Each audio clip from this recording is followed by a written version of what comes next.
Hi there. The D-Day invasion of June 6, 1944 is one of the single most influential events in human history. Over 150,000 Allied soldiers landed at the beaches of Normandy, France, on day one, which made it the largest amphibious invasion in history at the time. It was this invasion that marked the beginning of the end for Hitler's occupation of France and began the massive Allied push from the west to Berlin. The Nazis swept through France in 1940, forcing the French to surrender in a matter of weeks. See, I told you the French always surrender. Everyone knows frogs can't fight. Okay, buddy. Look over there! An SJW Getting Owned compilation!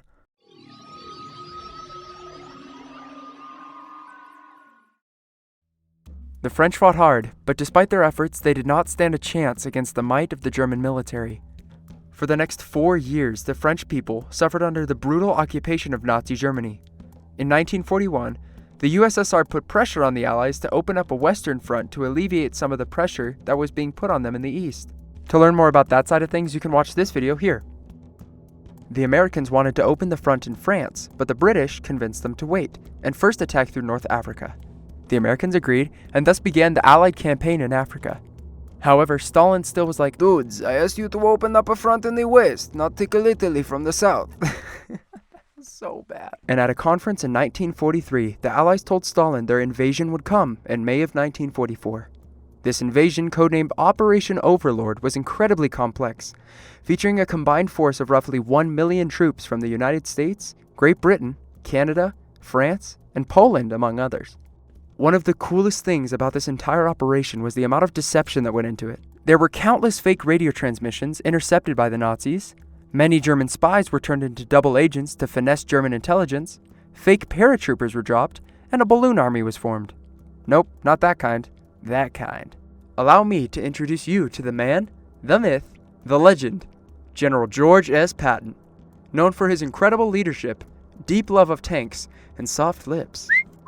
General Patton led American troops in World War I and in the North African and Italian campaigns of World War II. However, after getting a little too spicy and slapping a couple privates, "The soldier, you pig!" he was relieved of duties for quite some time. However, he was too valuable to the United States to take him out of duty completely, and the German high command truly feared him. So the Americans decided to use him to take control of a fake army, complete with balloon soldiers, tanks, aircraft, and more, to make the Germans believe the Allied invasion would take place at Calais rather than Normandy. Men, the day is nigh upon us, where we shall embark on a mission unlike anyone in this world has ever seen. The enemy is strong, but we must be stronger. We must be unwavering and fortified of heart. Do you have what it takes? Heilige Strohsack, Franz. He killed him. This fake army, combined with other strategies, ended up working crazy well. In fact, it was so effective that even after the June 6th invasion, many Germans, including Hitler, were convinced it was a deception to the real attack to come at Calais, and did not move to reinforce Normandy.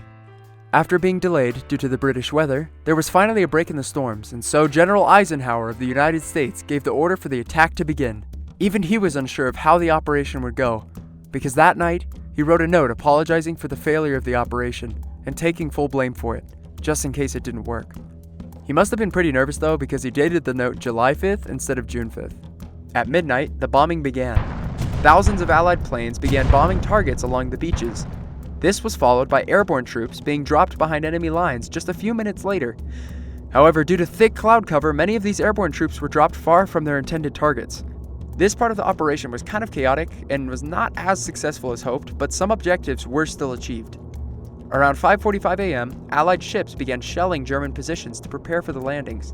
At 6:30 a.m., the first Allied troops began landing at Normandy. There were 5 different beaches used as landing zones for the Allies, with different countries landing at each. The Americans landed at Utah and Omaha, the British at Golden Sword, and the Canadians at Juneau. Each beach saw brutal fighting, and the bombing had varying levels of destruction on each. At Omaha Beach, the bombing runs had been done across the beach's defenses rather than along them, and as a result, most of the beach's defenses were untouched. This resulted in the heaviest casualties of the invasion occurring at Omaha Beach, with over 4,000 dead or wounded. Keep in mind that the term casualty includes those wounded as well as those killed. Like I mentioned earlier, Allied deception tactics were incredibly effective. and Hitler was convinced that this was not the real invasion. So reinforcements were mostly held back from Normandy. And to add to the chaos, the feared German general Erwin Rommel had left the day before to celebrate his wife's birthday in Germany.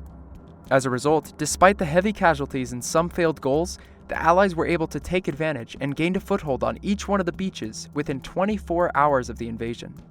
The Allies were then able to build temporary docks on the beaches, and within a week, there were over 300,000 troops landed in Normandy, with tens of thousands of vehicles to support.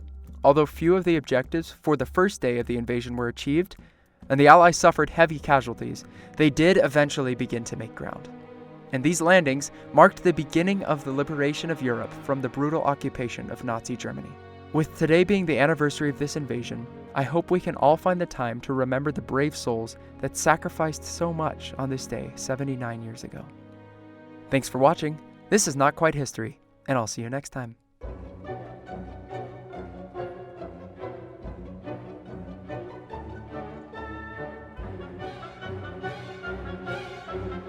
The man, the myth, the legend, General